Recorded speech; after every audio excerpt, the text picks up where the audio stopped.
And a reminder to our audience who are just joining us, everyone joins the Zoom room muted. So if you do want to ask a question, then remember to unmute. Kristina, would you prefer to have questions as you go along, interruptions, or save them at the end? I'm okay with either one. If someone has a really pressing question about something, that's okay to interrupt me. Okay, great, thank you. So yeah, just everyone would remember to unmute, otherwise we will not hear you. You could also write your questions into the chat window, and then I'll remember to read them out at the end. So if you think of something and you're worried you're going to forget later, then that's the best place to put it. Cool. I think we shall begin now. It's a great pleasure to welcome Kristina Nyland. She's a National Research Council postdoctoral fellow who is based at the Naval Research Laboratory in Washington, DC. And thankfully, everything's gone well, it seems, with the inauguration. But to be sure, this is why we kind of postponed the talk to this week. And she's going to be talking to us about these very young radio jets. So please take it away. Thanks, Kristina. All right. Well, thank you so much, Sarah. Let me just get everything shared here. Oops.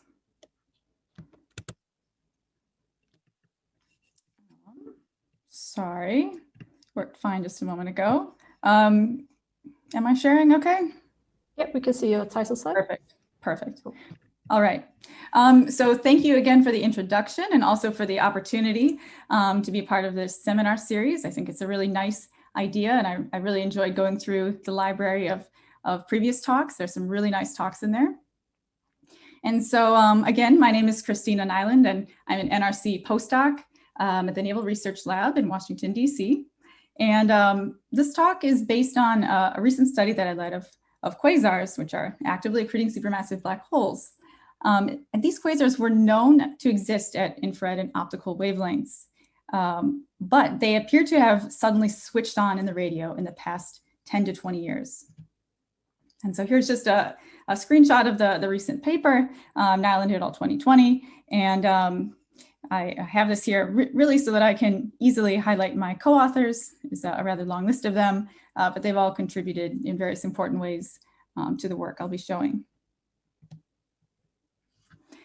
So just to kind of start you off with the big picture that I want to convey in the end, sort of the takeaway or summary slide at the beginning.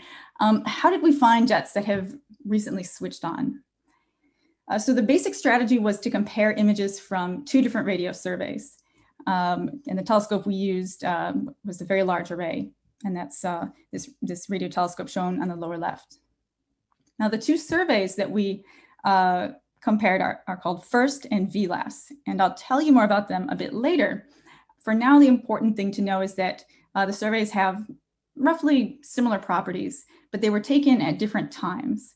So FIRST was conducted in the 1990s and early 2000s, and then VLAS, this is a contemporary radio survey. The data from this survey that I'll be showing in this talk was taken in 2019, and there are also some future epochs that will be part of this survey as well. Now, what we found is highlighted by this animated GIF on the right. So these are examples of a few quasars from our sample. And you can really see there was a dramatic change between FIRST in the 90s, where you can see essentially there's no emission. And then with VLAS, we see bright compact radio sources. And the most promising and somewhat surprising explanation that we come to, the conclusion we come to in the paper, is that these objects likely represent newborn radio-emitting jets. And this is illustrated here by these beautiful artist impressions. You can see a galaxy that has no jet at the time of the first observations, and then with VLAS, a young jet is shown by this by the pink emission. Okay, so this is sort of an outline. So I have a list of a few key topics. So galaxy evolution, radio AGN, AGN feedback, and then it all kind of feeding into this topic that I'm really interested in of young jets. And I have just a few selected recent references. This is a very incomplete and also kind of biased list by nature, but these references might serve as a good starting point for looking into keeping track of new articles that cite them and also classic studies that they cite. And I just want to also emphasize that as I was putting together this talk, I really realized that even if you just focus on the topic of radio AGN, it's a vast amount of material. And we've been studying radio AGN for over 50 years now. And I've noticed, even during the pandemic, this has kept up, that there are new papers, new and interesting papers posted to the archive nearly every single day. It gets hard to keep up, but it means it's a really exciting time for studying supermassive black holes and radio jets and how it all connects to galaxy evolution.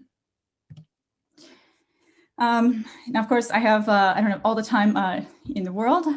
So there are some really cool things that I wanted to highlight, but I know I don't have time for. I'd be happy to talk about it with anyone later. So some of the things you won't hear much about are some of the really spectacular results coming out of new telescopes like Meerkat, LOFAR, and the MWA. I'll be focusing mainly on work done with the Very Large Array, just because that's what I've been working on. Also, I do want to highlight, I don't think I'll have time for this, but I have some backup slides on an interesting commensal low frequency instrument called VLIGHT. And VLIGHT, it's like a piggyback system that works with the Very Large Array. If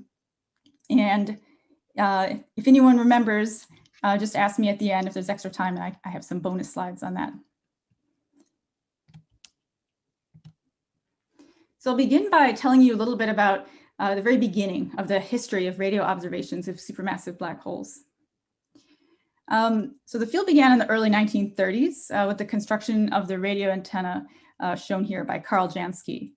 Karl Jansky, by the way, is a very famous figure in radio astronomy. The Very Large Array was recommissioned to be the Karl G. Jansky Very Large Array when it was upgraded around 2010. And also, for those of you familiar with radio data, you probably know the unit that the Jansky, the fundamental flux unit in radio astronomy, 10 to the minus 26 watts per hertz per meter squared.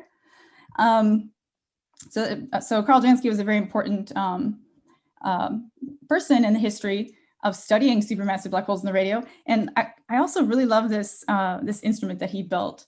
So it's kind of looks quite different from modern day radio telescopes. And I like pointing out the wheels. So there, you can see there are these wheels here. Those are actually Ford Model T wheels, and there's a track. And so this whole thing would actually spin around and could map the whole sky in a day. So what did Karl Jansky find in the 1930s? So he actually built this instrument for the purpose of studying static that was causing issues with transatlantic communications by Bell Laboratories.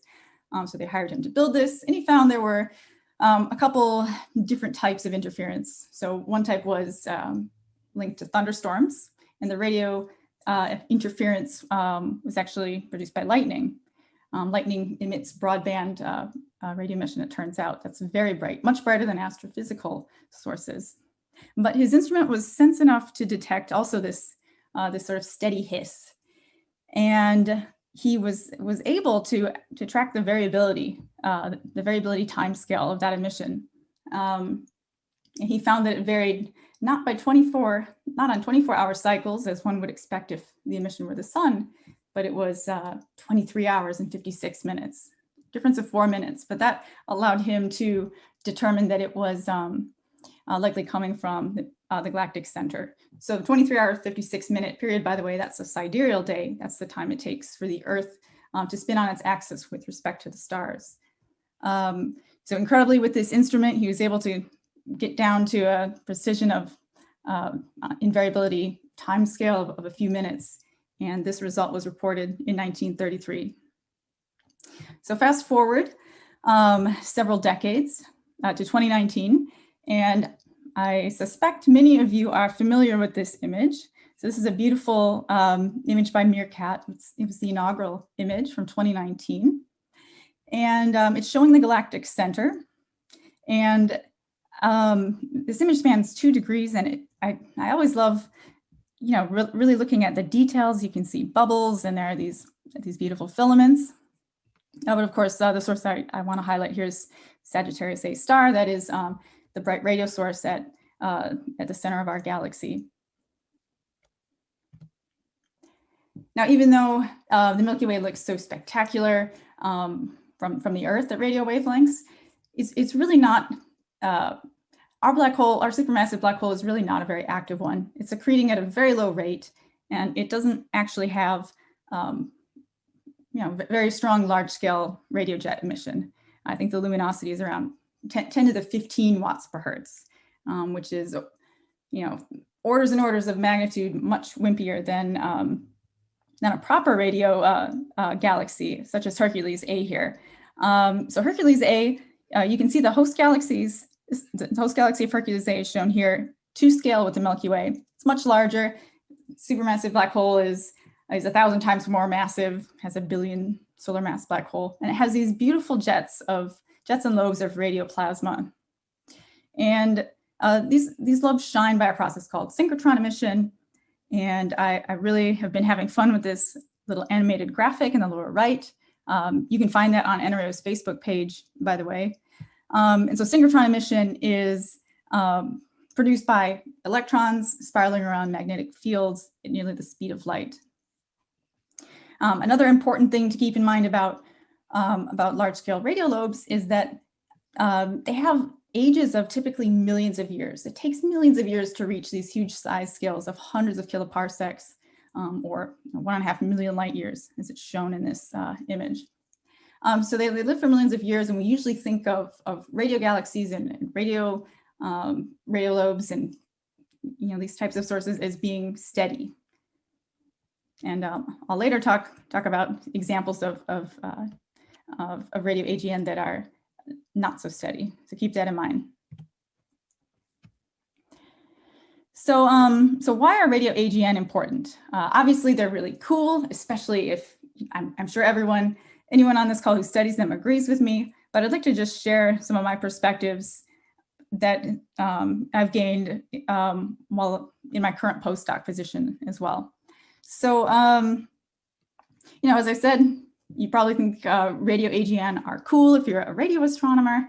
Remember that even if you use radio astronomy to study a different topic, you must be using radio AGN as your calibrators. So they're vital for doing really all forms of radio astronomy, of modern radio astronomy.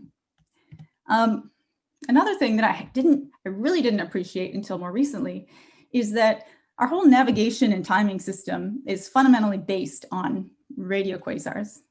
So for centuries, humans used the stars for navigation, but around the early 1990s, things switched over to a system that uses quasars. And so here's a little schematic showing the Earth moving around its axis. I have a little satellite here. Imagine a swarm of communication satellites. There are also satellites that are dedicated to monitoring distant quasars in the optical. And then we have radio telescopes like the Very Long Baseline Array, which is an array with continental baselines spanning across the US from coast to coast. And there are actually intensive monitoring campaigns to monitor the locations of these distant quasars so that we have an accurate reference frame grid for navigation. And this is just a sky plot here of the International Celestial Reference Frame. This is the third generation of that reference frame. And I have a little zoom in here on one of the defining sources. And you can see that it is a little AGN jet. And they do have structure in some cases. And so it's really important to monitor them, and studying young jets and their formation and evolution on timescales of decades. It's actually important for our everyday lives to keep in order to have an accurate reference frame. Okay, so extreme physics. This is something that more of us are probably familiar with. AGN are among the most powerful long-lived objects in the universe, And so they let us test fundamental physics under the most extreme conditions, and such as supermassive black hole accretion. So this is one of my, this is just a really fun image, combination of images of M87. So the diffuse emission here, this is actually from LOFAR. It's a 50 megahertz image. And this is the large scale halo of M87 spanning 65 kiloparsecs. And then if you zoom in and use a very large array at slightly higher frequency, we get down to much smaller scales by about a factor of 10. And then you zoom in again with a very long baseline array, we're getting down to parsec scales. And then this is the famous Event Horizon Telescope image on milliparsec scales. And what you're actually seeing here in this millimeter image or 230 gigahertz image is you're seeing the shadow of the supermassive black hole due to light bending around the horizon, the event horizon. So I'd say that's pretty extreme physics.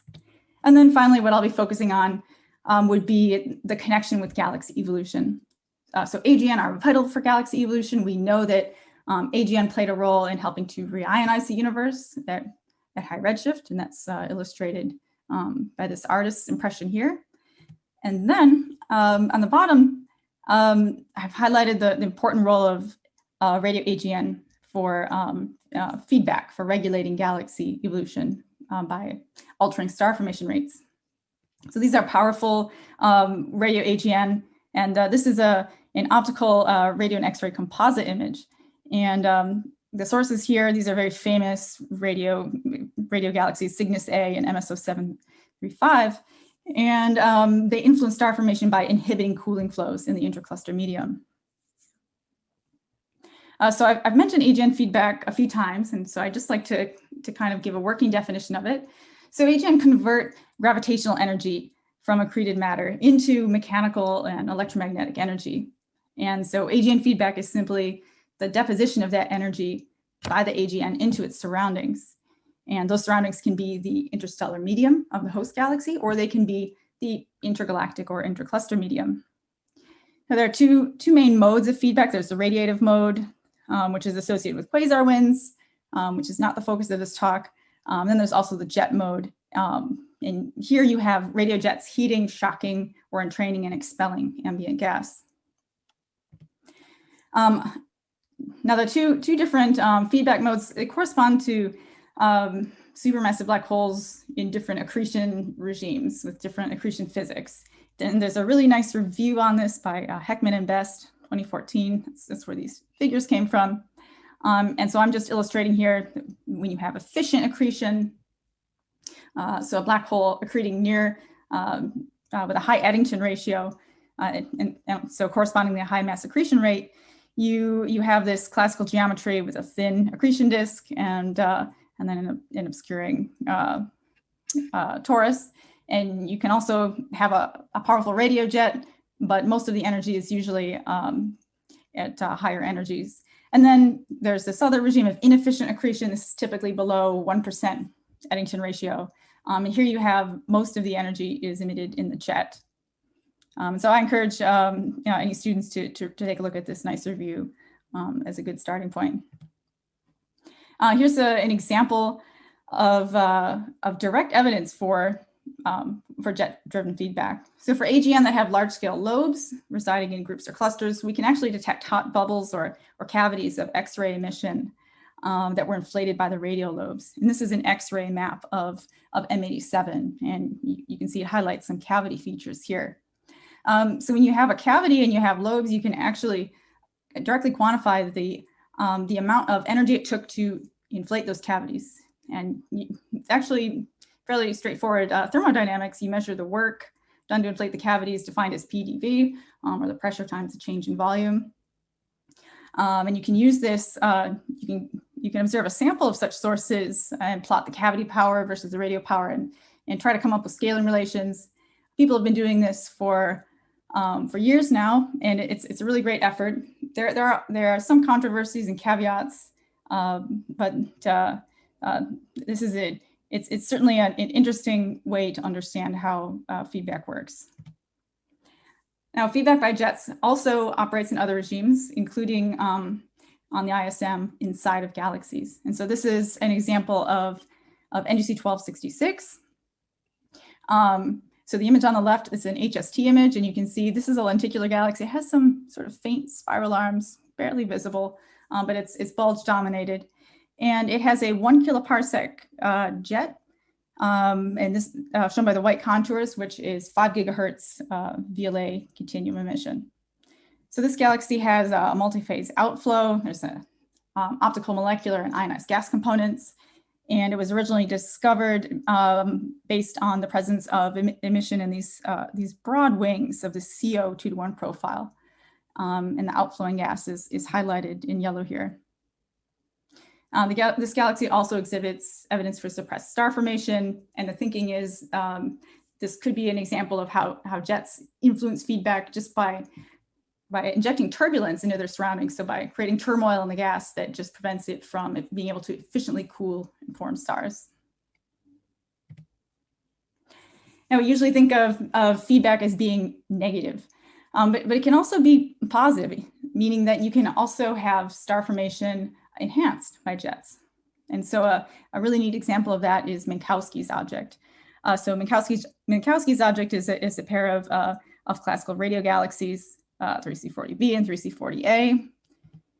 And here's sort of zooming in a little bit. Here's a nice composite showing optical, radio, and also H alpha and H1 emission. And you can see, if we zoom in a little bit further, there's the dark blue is the H1, and then there's H alpha emission, and you can sort of make out this little dwarf galaxy that has these little spiral arm features.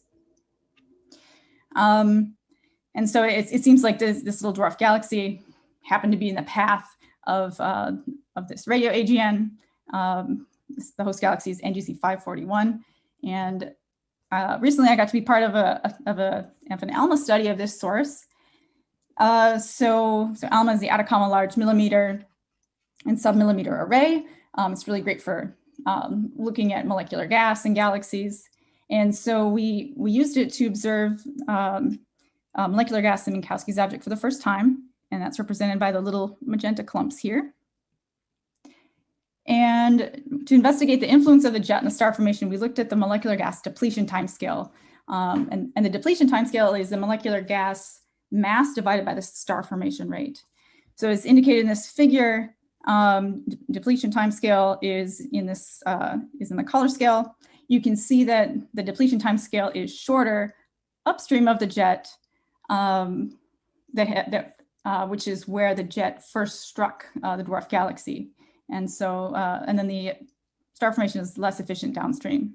So we're working on some additional follow-up studies, but this is sort of another side to AGN feedback that doesn't always get considered.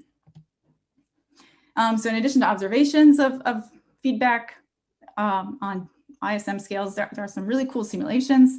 This is one of my favorite ones done by Dipanjan Mukherjee. So what you're seeing in the color scale is gas density, and then the X and Y axes show the distance in kiloparsecs. And the conditions in these two simulations are identical. Let's see if I can play it again. There we go. So the conditions are identical, but the difference is the jet on the left is 100 times more powerful than the jet on the right. And so the powerful jet kind of just punches through the ISM and reaches sizes of a few kiloparsecs fairly rapidly in a few mega years. Then this poor guy on the right here is not able to make it very far, and it takes 8 mega years to make it about half as far. And so the moral of the story is that small scale jets can potentially influence their surroundings quite significantly, at least within sort of the circumstellar or circumnuclear ISM. And so they can have an impact on galaxy evolution and bulge formation, growth, et cetera. So they may be important. Okay, so kind of getting to like the key question that I'm really interested in. So this slide shows the cosmic history of the universe from the Big Bang to the present day. And I've highlighted this so-called cosmic noon period here from redshift 1 to 3, when the universe was 1 to 6 billion years old. And cosmic noon is when galaxies and supermassive black holes were growing most rapidly.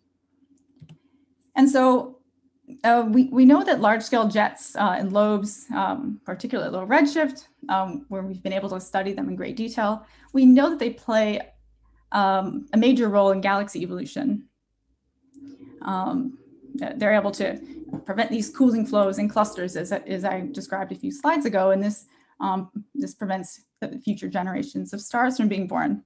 However, we know a lot less about small-scale jets, particularly from redshift 1 to 3. And so it'd be really interesting going forward to get a better understanding of how they form, how they grow, and how do they alter their environments as a function of redshift. So this is, of course, easier said than done.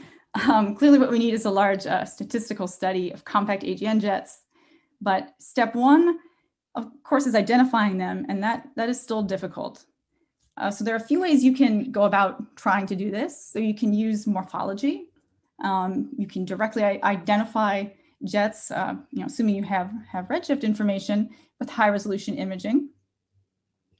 You can also use broadband or multi-band, I should emphasize, radio observations to look at the spectral curvature. And I'll talk more about that in a moment. And then you can also look at variability through multi-epoch observations.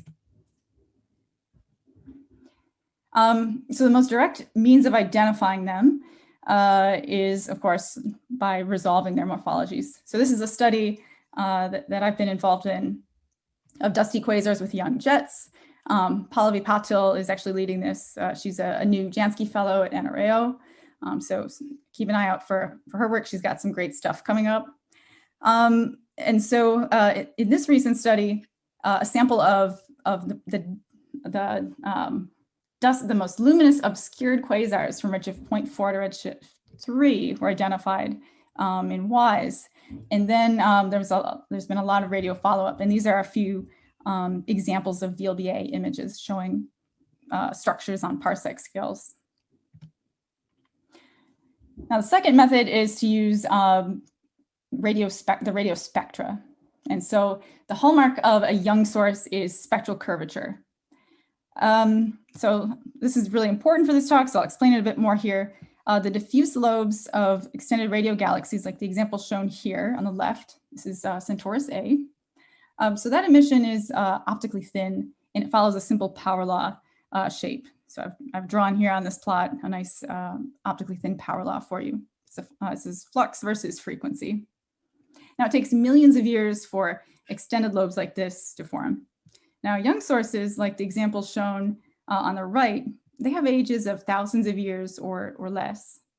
And so they're compact and they're affected by absorption. And that absorption, in the case I've shown here for synchrotron self-absorption, is due to high electron number densities. And so here's an example of the kind of spectral shape you would see for a young AGN. So as young jets evolve with time, they brighten until they reach about kiloparsec scales. This is kind of an empirical fact. The thinking is once you get past a kiloparsec, you've sort of gotten through the densest part of the central ISM. So they increase in flux until they reach about a kiloparsec, and then they slowly decline as they get older.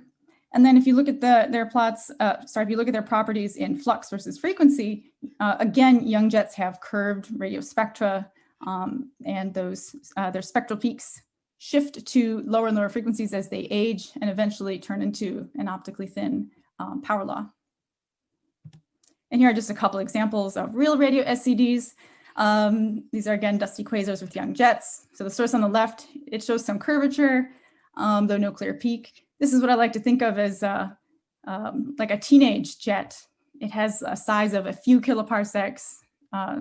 It's probably a little bit older, maybe 10,000 years or so.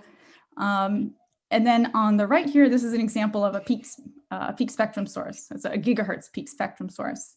And you can see it's compact down to much smaller scales. And finally, 3, variability.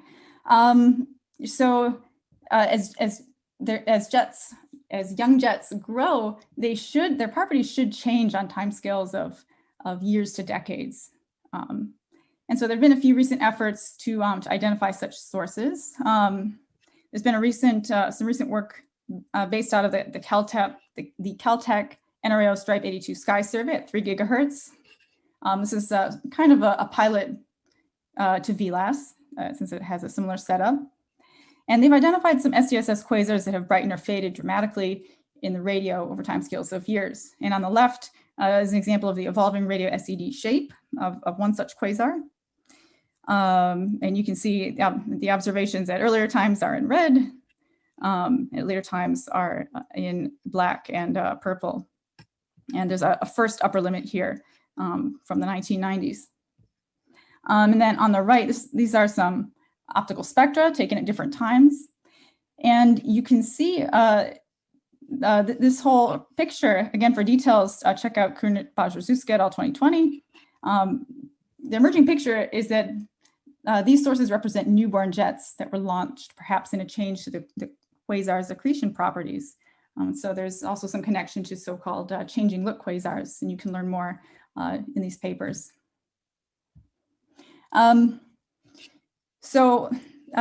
Just building on the topic of radio surveys and using them to study young sources, I have synchrotron self-absorption curves that I plotted at different peak or turnover frequencies.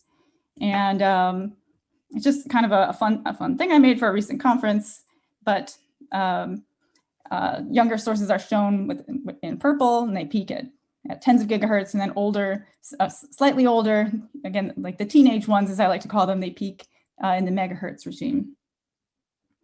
And there are lots of, so I've plotted some sort of famous surveys I don't have time to describe in detail on this plot. It's based on a figure from Callingham et al. 2017, so I'll refer you there for more info. But these surveys, there are a lot of differences in frequency, in resolution, and sensitivity, and bandwidth, and et cetera. Some of them are sensitivity, or some of them have problems with confusion noise, and such as these some of the guys shown up here, particularly the Tujansky survey. But the point is, different radio surveys actually pick out different jets, AGN jets in different stages of their lives. So there really would be hard to define one single radio survey to find all of the young jets at all of the different life stages. We really need to continue efforts to combine surveys and to really get the full, to understand the full life cycles of them. Okay, so on to focusing on newborn young jets. So I'll be showing you results from that use data from the Very Large Array Sky Survey, or VLAS.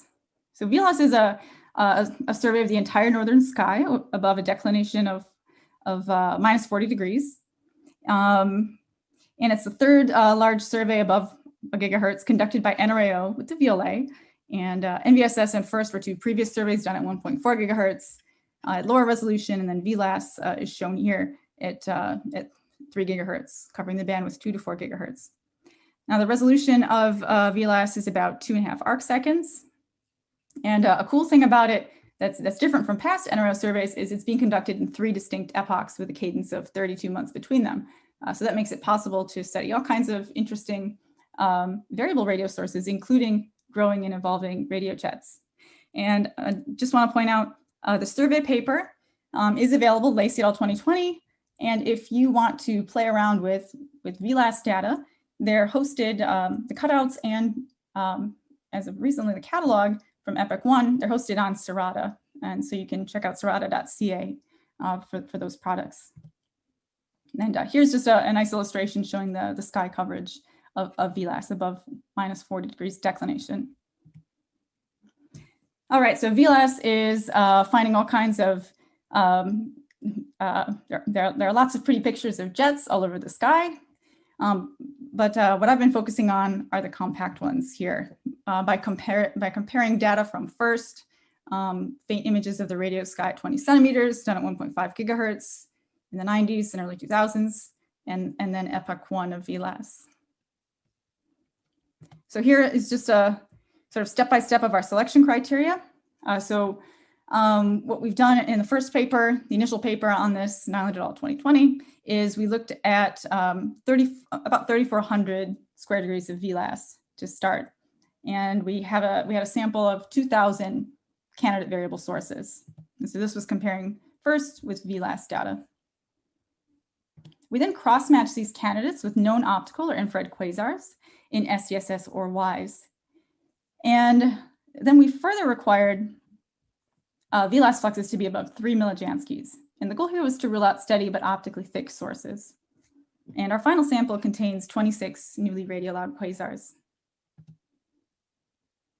And here's an image from the paper showing first and VLAS comparisons for all 26. So optical images and spectra from SDSS for a few of these sources are shown here. I'd like to note the redshift range ranges from 0.2 to 3.2. And when estimates are available, the bolometric luminosities are in the quasar regime. They are typically 10 to the 45 to close to 10 to the 47 ergs per second. And supermassive black hole masses, virial supermassive black hole masses, are available for a subset of them and are typically around 1 billion solar masses. And that's the SDSS telescope shown here in the little inset. Okay, so how variable are these sources? So I'd just like to remind you that typical radio AGN variability is usually at the few tenths of a % level. Now, what we're seeing in our sample are fluxes that have increased by over 100% to more than 2,500% for this extreme one here at 1.5 gigahertz on decadal timescales. On shorter timescales of a few months at slightly higher frequency at 3 gigahertz, we see roughly steady fluxes. We're a little bit limited by now, right now, due to the flux scale accuracy of only 20% or so of VLAS. But the takeaway is that the sources are steady over short timescales and vary over much longer timescales. And it supports an intrinsic radio AGN variability scenario, as opposed to other effects like scintillation. And I'm getting a little bit short on time here, but I encourage you to, if you want to learn more about propagation effects that cause radio variability, Harish Vedantam has a really nice 2018 paper summarizing the key effects. Okay, so we think that it's intrinsic variability, but what's really at the root of that? So this is a nice plot from Pieke et al. 2015. It's showing the peak luminosity as a function of the variability timescale. And there are lots of different classes of sources, ranging from different types of stars to quasars, blazars, AGN, tidal disruption events. Whoops. And so this box here shows the range of luminosities and variability timescales from our current constraints for our sources. And you can see that they're consistent with AGN. So there are a few different things that might cause intrinsic radio variability. There's AGN flaring, which the shock in jet model, shocks propagating along the jet, has been studied a lot for blazars. Also the phenomenon of jet reorientation, which could be due to supermassive black hole binary orbital motion or perhaps jet deflection. This is another interesting possibility. To test these top two possibilities a little bit more, we need to get additional measurements in time, so additional epochs, and we also need VLBI data, and that's something that I'm actively working on. But based on the data we have so far, we think what we're dealing with are jets that are young and perhaps launched in the last few decades, at least in our observed frame. Okay, so after we identified the sources in VLAS, we followed them up with the VLA from 1 to 18 gigahertz. And we found that they all had these beautiful curved and nicely peaked radio spectra. And so, as I mentioned before, this is really a hallmark of the presence of absorption and indicates that the jets are compact. And here's just a plot showing all of the peak spectra from the paper, and you can check it out in more detail later. So the peak or turnover frequencies from those radio spectra plots I just showed you can actually help constrain the source sizes and also the ages using something called the turnover size relation for young radio AGN. So all of our sources are unresolved in our highest resolution VLA observations of 0.1 arc seconds. And this is illustrated by the upper limits shown here as magenta points, or for sources without redshifts, I've drawn them as these sort of rainbows. So this gets us to sizes of about a kiloparsec. And assuming they do lie on the relation, this means that they may be consistent with sub-kiloparsec scale jets launched decades ago. And we're working on testing that with VLBA data. Just to sort of explain that last point a little bit more, here's how you really get an age constraint from this turnover size relation. So here's an example of one of the sources with its nice radio spectrum. This source has a spectral peak at around 15 gigahertz from modeling. At its redshift, this would be 40 gigahertz in the rest frame. If you push it over onto the turnover size relation, assuming it follows it, this would give you a size estimate of maybe 1 to 10 parsecs.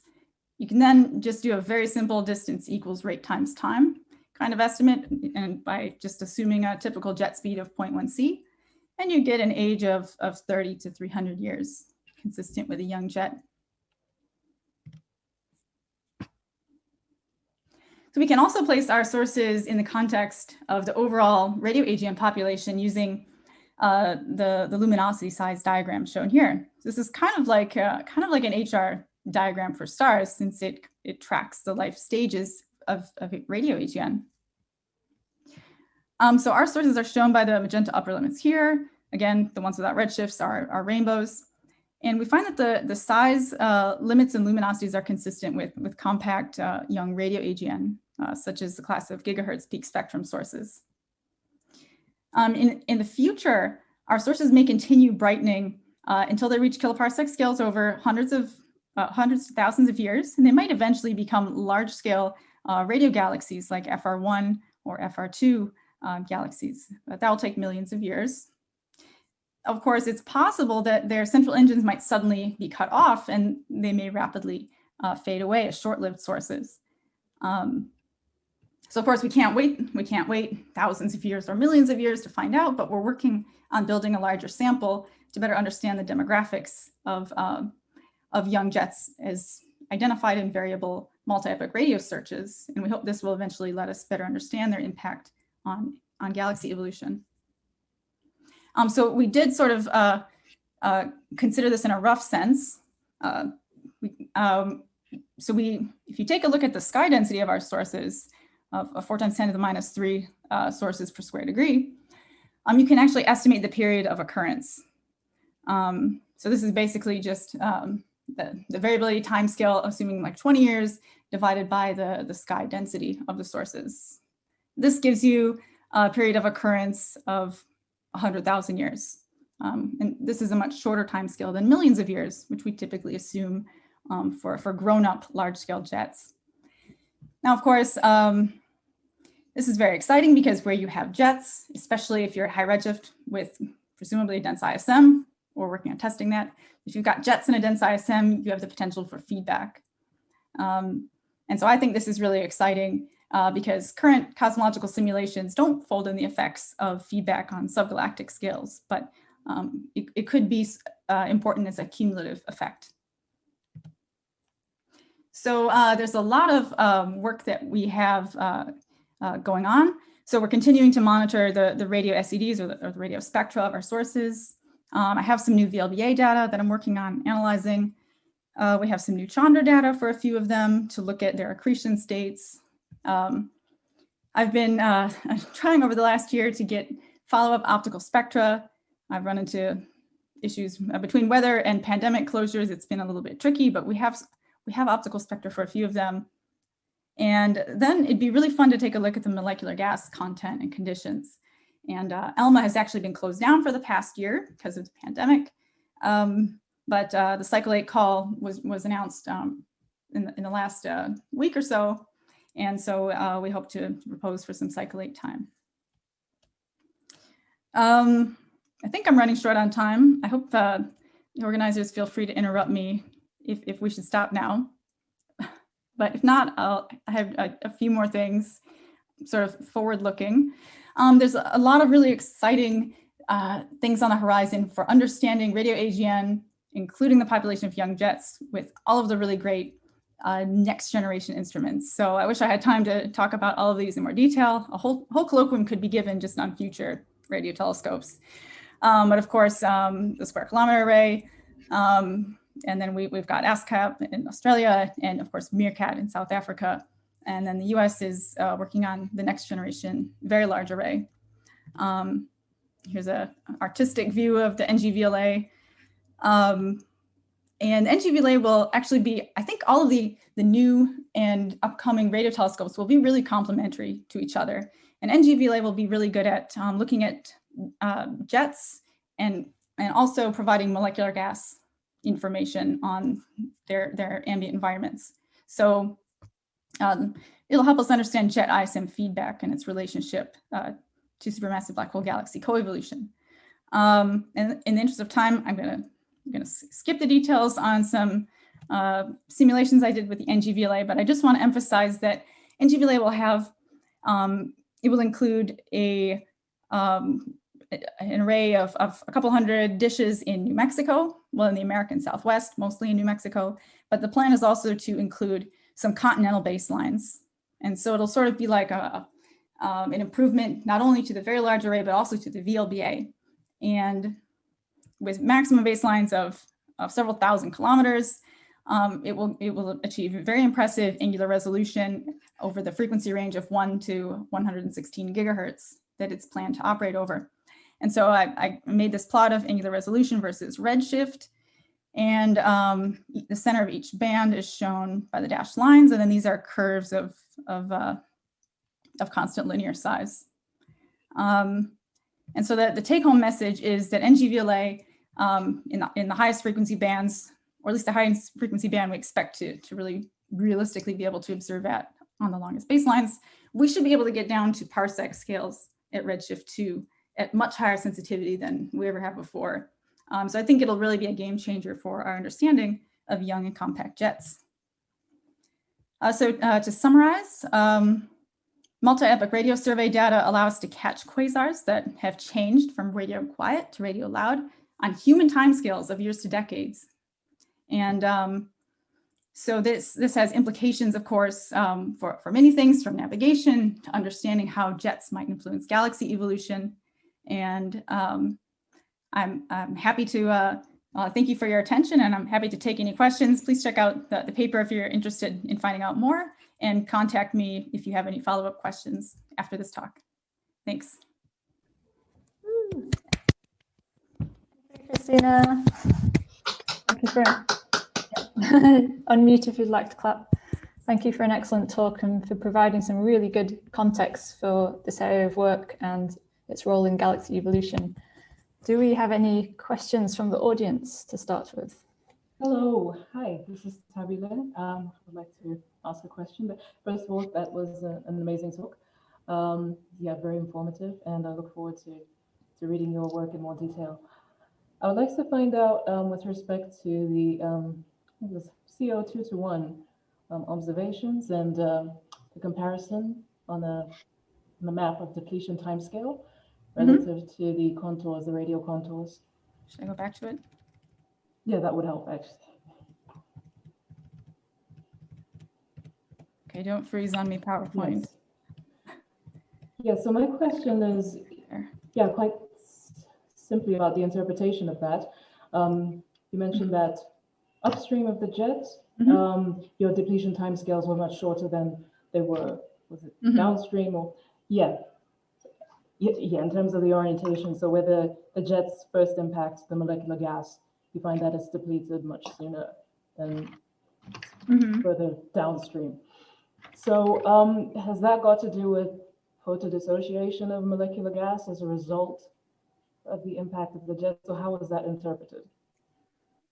That's a really good question. So how do jets, I guess it boils down to what is the jet doing to the molecular gas conditions that make the gas more readily form stars. So yeah, I guess I would suggest there are some really nice simulations on this. There's a nice study by Alex Wagner et al. That looks at this question from papers from a few years ago. But it really depends on how much power the jet has, and then sort of the density and distribution of clumps of molecular gas. So you can actually, as you said, like dissociate the gas, heat it up, which is not what you want for star formation. You want the gas to cool. But under certain conditions with certain density, certain gas clump densities and distribution of clumps, you can actually stimulate cooling, make it easier for the gas to cool. So that's the rough idea. This is all very circumstantial, and we actually have some new HST data looking at the resolved stellar populations to get an even better handle on what's going on. So stay tuned for more on that. Okay, thank you. Thank you. I see Isabella has raised her hand. Would you like to go next? And then after that, Konstantinos. Thank you, Kristina, for your nice talk, very interesting. I have a question, a very general one. I was wondering if there is any ongoing work on these sources, which includes the study of the polarization properties, because I think that this might be very informative, for instance, on the origin of the AGN variability, different possibilities, and so on. So I was wondering if there is anything ongoing in this direction. And I actually don't know if VLS provides polarization information. That's a fantastic question. So first, it was just a Stokes eye study with no polarization data, but VLAS is being done in full polarization. So we will have 3 epochs over a span of several years of the polarization properties at S-band from 2 to 4 gigahertz.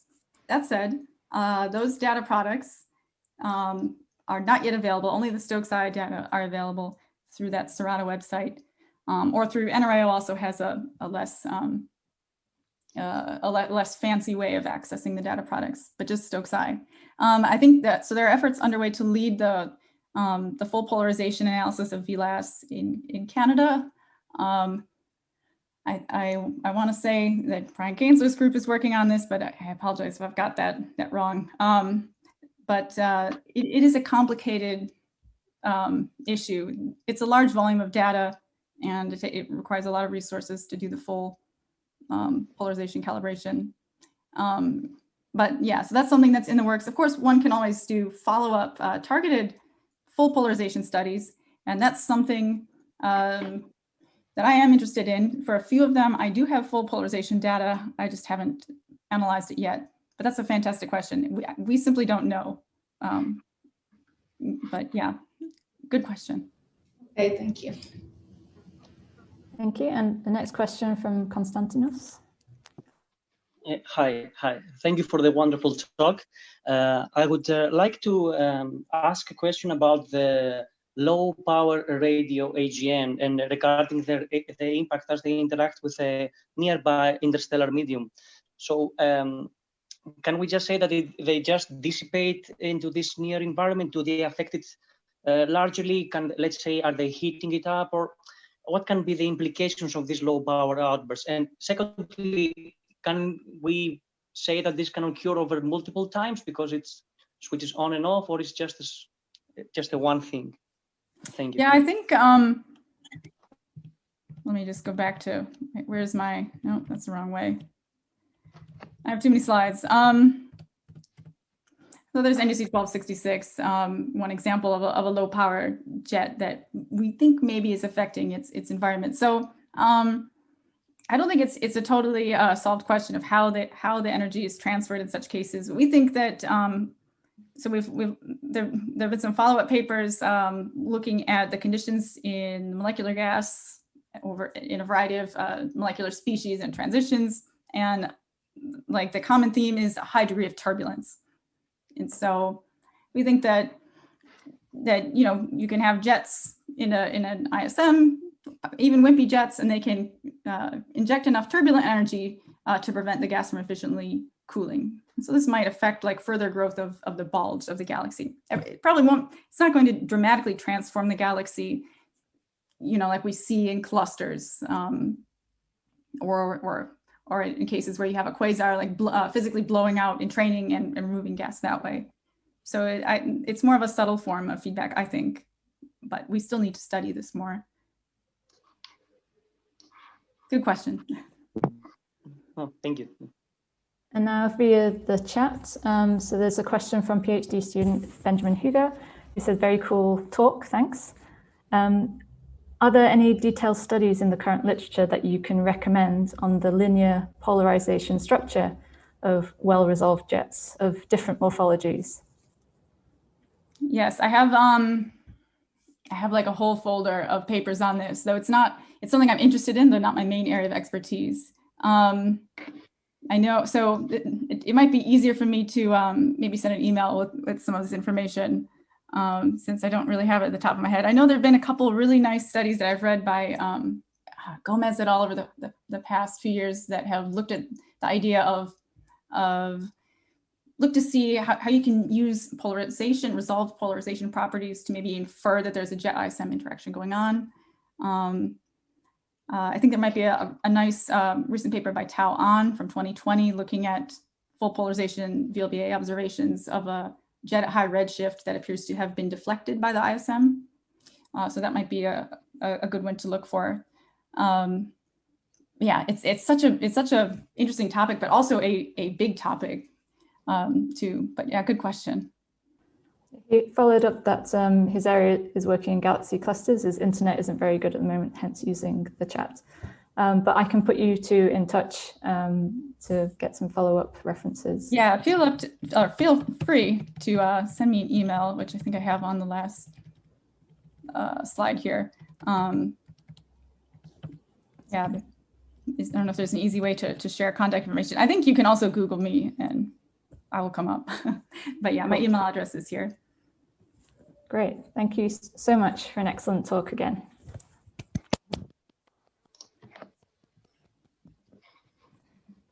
And as we're coming up to the hour, if there are any more questions, just feel free to get in touch with Kristina over email. Thank you, everyone, for joining us today. Great. Thanks so much, everyone. Thank you. Bye.